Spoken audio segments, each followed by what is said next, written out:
Welcome! Want to create a rounded bar chart in Tableau? In this quick tutorial, I'll show you how. Let's get started. First, drag segment to the rows shelf. Next, drag sales to the column shelf. Fit the view to entire view. To add color, drag sales to the color shelf. Now, create a calculated field called 0.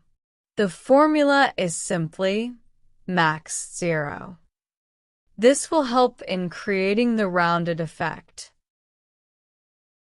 Drag the 0 field to the column shelf next to sales. Then, drag a sales field onto the 0 axis and measure values. This will create measure names. On the Measure Values pill, select Dual Axis.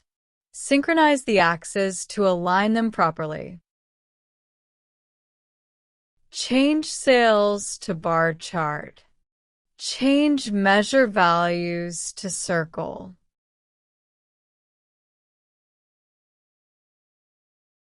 Remove measure names from the view. Adjust the size of the bar and circle to create the rounded effect. And that's it. You now have a rounded bar chart in Tableau. If you found this helpful, subscribe for more Tableau tips.